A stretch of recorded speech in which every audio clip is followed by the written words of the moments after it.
সম্মানিত সুধীমণ্ডলী, সবাইকে ভালোবাসা এবং শুভেচ্ছা জানিয়ে একটি বিষয় নিয়ে আলোচনা করব।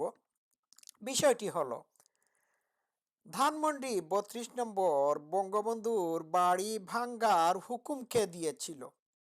দুইটা ইবলিশ শয়তান হুকুম দিয়েছিল, পিনাকি এবং ইলিয়াস হোসেন।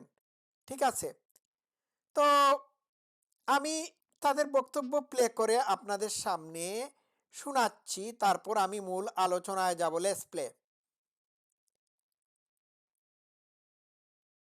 পারেনি, যার কারণে আমরা বাড়িটা ভাঙতে পারছি না। এই সাজিদ, বুলডোজার বুলডোজার কলা বাগানে আমি তো বুলডোজার পাঠাইছি রে ভাই। আপনারা যান না, একটু সামনে যান। আপনারা একটু যান না, ৫-১০ হাজার লোক যান, বুলডোজারটা নিয়ে আসেন। ওই যে মিরপুর রোডের ওইখানে দেখেন সেনাবাহিনী থাকলে এদেরকে বুলডোজারের উপর দিয়ে চলে আসবেন। বুলডোজার কোথায়? কিন্তু আমরা এখনো পর্যন্ত বুলডোজার ম্যানেজ করতে পারিনি, যার কারণে আমরা বাড়িটা ভাঙতে পারছি না।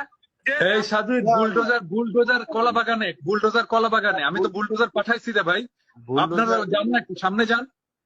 আপনারা একটু যান না, ৫-১০ হাজার লোক যান। আচ্ছা দর্শক শ্রোতারা, আপনারা শুনলেন তো, পিনাকি বুলডোজার পাঠাইছে। পিনাকি থাকে কোথায়? সে কি বাংলাদেশে থাকে? না, সে ফ্রান্সে থাকে। তাহলে ফ্রান্স থেকে কি সে বুলডোজার পাঠিয়েছিল? উত্তর হচ্ছে না। তাহলে বুলডোজার কোন জায়গা থেকে সে পাঠানোর ব্যবস্থা করেছিল?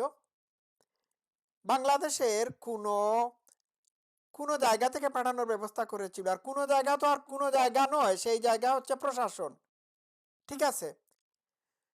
আর ওই ইলিয়াস হোসেন বলেছে যে সেনাবাহিনীর উপর দিয়ে বুলডোজার চালিয়ে দিয়ে ধানমন্ডি ৩২ নম্বর বাড়িটি ভাঙতে হবে।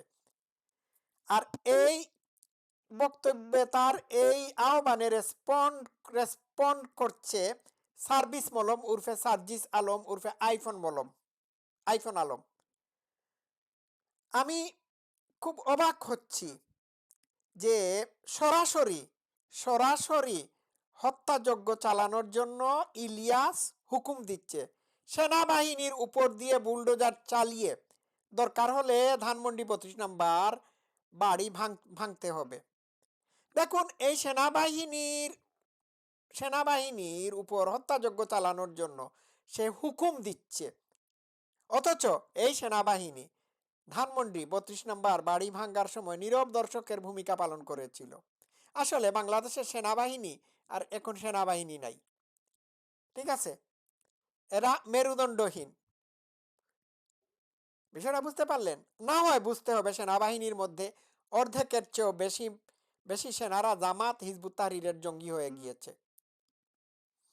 আচ্ছা, পিনাকি যখন এই হুকুম দিল, এই হুকুমটা কোথা থেকে দিছে? ওপেন লাইভ করে দিছে।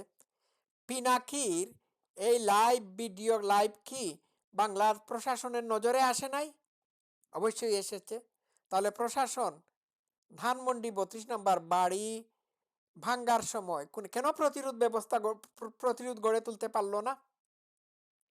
পিনাকির বাড়ি কিন্তু ঠিকই পুলিশ পাহারা দিয়েছিল।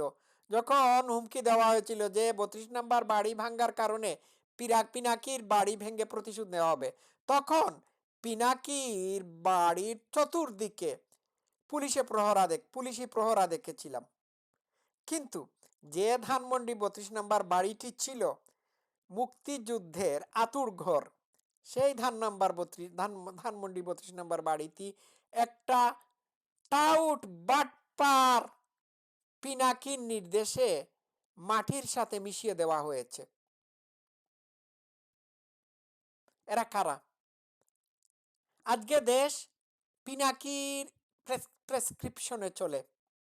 দেশ চালানোর মতো এই দেশে কারো, এই ইউনূস সরকারের মাথায় কোনো মগজ নেই। দেশ চালানোর মতো বুদ্ধি নেই। এই দেশ চালানো হয় পিনাকির প্রতিটা নির্দেশ মোতাবেক। আমি ভুল বলি নাই। আর যে ইলিয়াস, সে তো রাজাকার সন্তান। ঠিক আছে। আর পিনাকির বাবা কিন্তু পাকিস্তানি। ওই যে শুয়েব মালিক, চেহারার সাথে মিলিয়ে দেখবেন। আর এই যে সার্ভিস মলম, এই সার্ভিস মলম বিভিন্ন জায়গায় বঙ্গবন্ধু শেখ মুজিবুর রহমানের উচ্ছ্বসিত প্রশংসা করেছিল, বলেছিল বঙ্গবন্ধু মানি বাংলাদেশ, বঙ্গবন্ধু হচ্ছে মহানায়ক মহামানব। এই এখন সে পল্টি মারছে। তো পুরা দেশটাকে এই স্বাধীনতা বিরোধী চক্র দখল করে নিয়েছে, ডাকাতি করে নিয়েছে। চিন্তা করে দেখুন, লাইভ করে 32 নাম্বার বাড়ি ধানমন্ডি 32 বঙ্গবন্ধুর বাড়ি ভাঙ্গার হুকুম দিচ্ছে পিনাকি এবং ইলিয়াস। সরকার তখন কোনো কিছুই করে নাই। এই হচ্ছে আজকের বাংলাদেশ। আরো দেখতে থাকবেন। সবাই ভালো থাকুন। Love you all.